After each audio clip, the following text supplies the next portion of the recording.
두 번째 영상입니다. 자, 스웨덴입니다. 자, 스웨덴은 뭐 우리나라의 복지 천국으로 이미 알려져 있는 나라긴 한데 그것 빼고 뭐가 유명하냐 그러면은 얘기할 게 없죠. 그렇다 보니까 스웨덴은 그냥 좀 우리가 흔히 말하는 상상 속의 국가처럼 인식되고 있고, 마찬가지로 여행을 가려면 엄청나게 마음을 먹고 가야 되는 곳이고, 뭐 독일이라든가 다른 나라를 경유해서 들어가야만 되는 그런 곳으로 보시면 되겠습니다. 자, 일단 첫 번째는 국왕 체제입니다. 여기도. 그래서 국왕은 상징적인 요소가 있고, 그 다음에 관광 상품화 되어 있는 그런 뭐 입장이라고 보시면 됩니다. 그래도 여전히 스웨덴의 정신적 지주는 국왕입니다. 그리고 이제 대표적인 사회민주주의 보편적 복지국가라고 보시면 되고요. 그 강력한 교육 정책이죠. 스웨덴 같은 경우는 그 뒤에 핀란드도 마찬가지겠지만 이 교육을 이제 무상 교육을 이제 강하게 추진하는 나라고, 교육이 이제 열린 교육이라고, 이거 지금 요새는 그 이 말을 안 써요. 열린 교육이라고 해서 뭐 이렇게 그 1학년 뭐 예를 1학년 1반, 2반, 3반 대한민국에 이런 것처럼 이렇게 반을 나누는 게 아니라 이걸 공간을 터놓고 1학년이면 1학년끼리 같이 놀고 2학년이면 2학년끼리 같이 놀고 이런 거를 좀 하다 보니까 우리나라에는 1990년대 후반에 열린 교육이라는 단어가 한번 잠깐 유행을 해요. 그래서 뭐 1학년 애들끼리 다 모아가지고 뭐 이쪽 강의실, 그러니까 우리 강의실 생각하시면 됩니다. 강의실에 뭐 이쪽 구석에서는 뭐 선생님하고 국어를 배우고 저쪽 구석에서는 영어를 배우고 중간에서는 뭐 놀고 막 이런 거 있잖아요. 요새 우리나라 스타일로 보면은 이제 그 강당, 인도의 강당 같은 데서 이제 1학년 모이세요 그래가지고 뭐 각자 놀 사람 놀고 교육받을 사람 교육받고 이런 개념으로 보시면 되는데, 이제 우리나라 교육은 또 그런 게 아니다 보니까 좀 결이 다른 얘기가 있습니다. 대신에 강력한 교육 정책, 그 다음에 사교육이 아니라 공교육에서 모든 것을 다 가르치자는 그런 내용들이 있고요. 그리고 이제 스웨덴 같은 경우는 또 교사의 자질을 매우 높게 이제 그 설정을 하는 나라이기 때문에 엄격한, 그리고 상당히 많이 하는 전문가들이 교사를 해야 된다고 믿는 나라입니다. 그래서 이렇게 이제 스웨덴 같은 경우는 그 보편적 복지 국가를 이루는 그 하나의 요소가 의식 개혁이죠.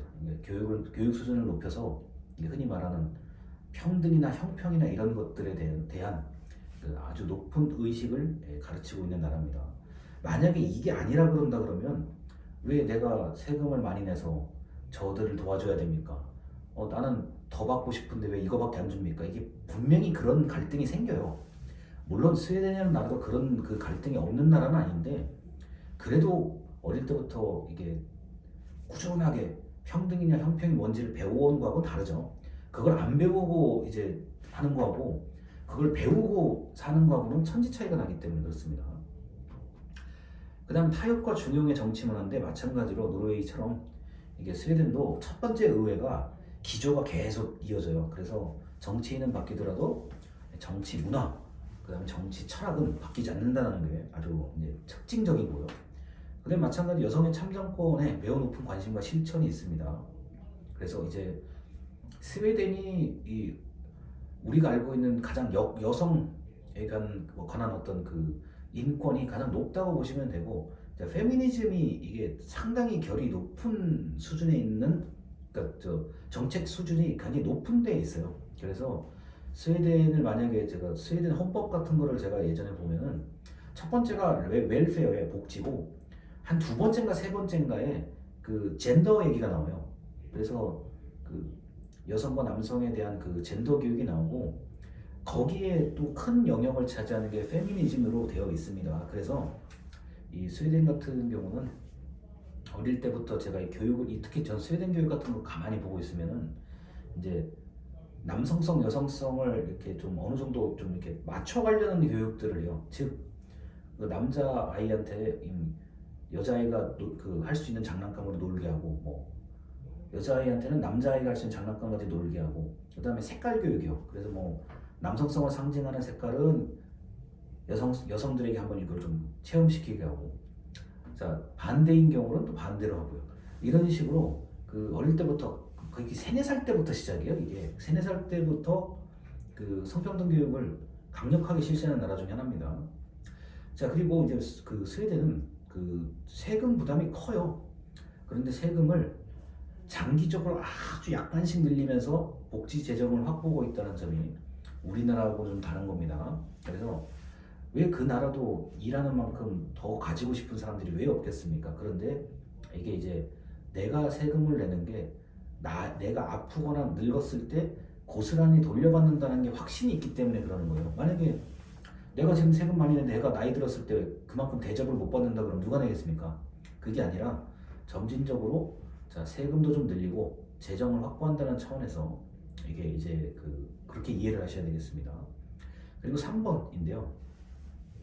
스웨덴 패러독스라고 하죠. 이제 모순이 생기기 시작하는데 고부담 고복지, 그러니까 많이 내고 많이 받는다는 겁니다. 근데 이게 잘 이루어질 수밖에 없는 이유 중에 하나가 이제 통신 산업이 발달하죠. 그래서 스웨덴은 레이더 기술 같은 게 발달을 해요.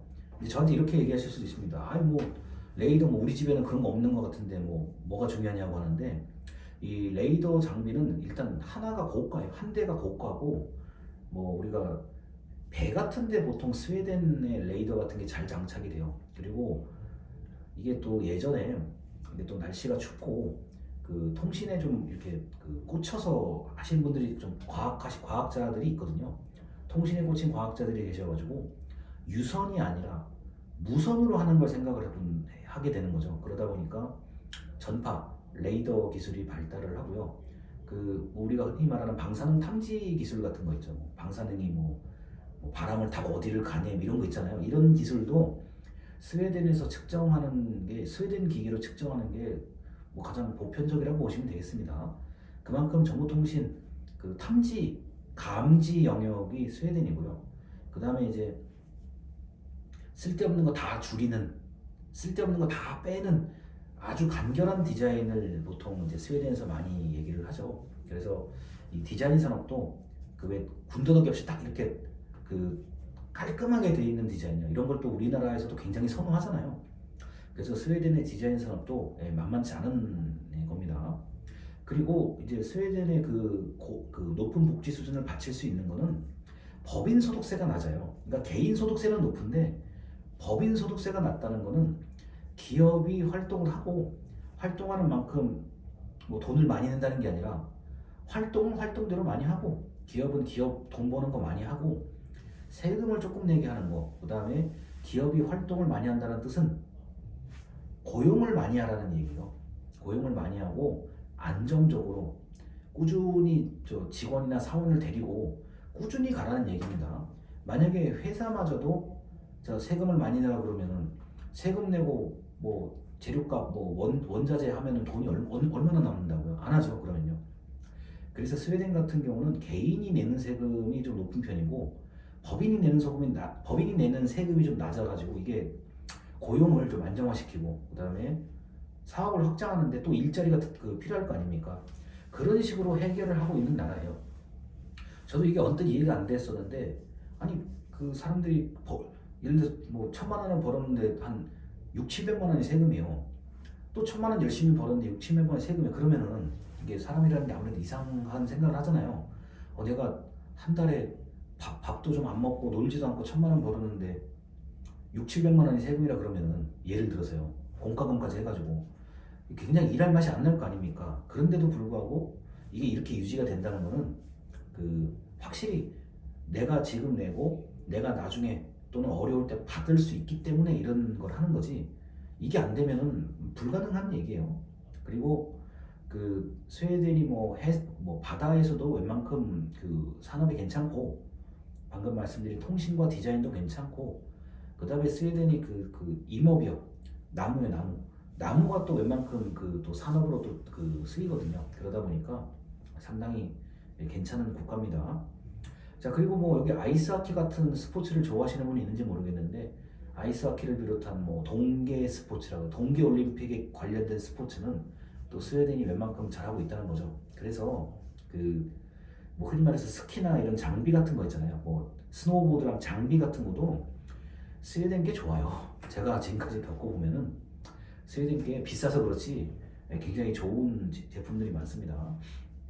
자, 그리고 4번이요.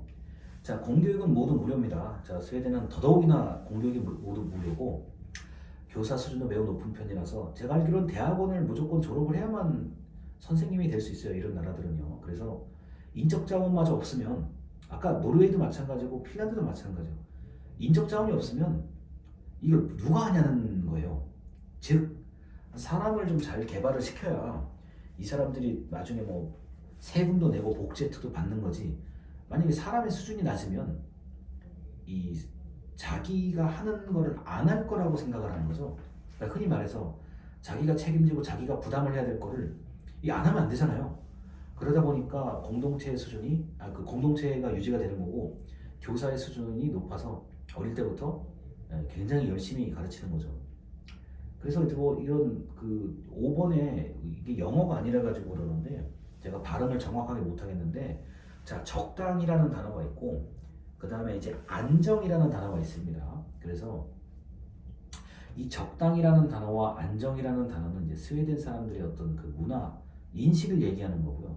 이 안정이라는 단어를 보면은 이제 어느 정도 왜 이게 그 보편적 복지를 하는지 이해가 되실 거라고 보고 이 적당이라는 게 이게 제가 보기에도 이게 적당이라는 뜻도 있는데 이게 그 과하지 않는다는 뜻이라고 좀 봐요. 과하지 않게. 왜냐하면 디자인을 보면 이게 이해가 되거든요. 뭐 복잡하게 뭐 달고 이러지 말고 이제 과하지 않게. 이게 다른 말로는 간결하게라고도 쓸 수가 있는 표현 같아요. 제가 지금 느끼기에는요. 그래서 뭐 제가 아무것도 몰랐을 때야 그냥 단어의 그 표면적인 뜻만 보고 이해를 했는데 이게 이제 이것저것 고민을 해보니까 아 이게 적당히가 야 그냥 대충 해라 그 뜻이 아니라 이 정도면 됐다 깔끔하다 이런 의미로 보시면 돼요. 그 다음에 이제 안테의 법칙이라고 하는데 이거는 뭐 책에는 10가지 정도가 나와 있는데 우리나라 단어를 딱 보면 겸손하게 조용히 지내라 이런 뜻입니다. 겸손이란 단어가 제일 정확해요. 제가 보기에 우리나라 표현으로는요. 자, 그 다음에 스웨덴은 역시나 이 러시아와의 관계가 있기 때문에 징병제 국가고 그 징병제를 하면서 지금 우리나라 무기도 많이 수입을 해서 국방력을 강화하고 있는 추세입니다. 그리고 스웨덴은 이 산맥이 아주 엄청난 그 자원이자 또 그 요새예요. 그러다 보니까 스웨덴은 산맥을 기준으로 동굴도 많아요. 동굴을 기준으로 또 동굴 안에서도 그 농작물도 재배하고 동굴 안에서 살 수 있게끔 비상대비 시설 같은 게 다 돼 있습니다. 그리고 이제 동굴은 여러분 들어가 보셔서 아시겠지만 동굴은 습기가 최고 문제예요. 이 습기, 이 벽에 끼는 습기요. 결로라 그러죠. 이거를 잡기 위해서는 제습기가 발달을 해야 되는 거고 그 다음에 실내에 공기청정기가 발달을 해야 되죠. 그래서 제습기하고 공기청정기는 또 스웨덴의 제품이 굉장히 알아주는 제품입니다. 단 비싸서 사지를 못하는 거죠. 그래서 이런 제품들이 그냥 갑자기 거저 나온 게 아니다. 자연환경, 그 다음에 어릴 때부터의 인적 자원의 개발, 뭐 이런 것들이 다 이제 다 이렇게 섞여가지고 나오게 된 거다. 이렇게 보시면 되겠습니다. 자, 그래서 스웨덴은 원래 이렇게 설명하면 안 되는 거긴 한데 뭐 요약해서 계속 요약해서 말씀을 드린 겁니다. 자, 들어주셔서 감사합니다.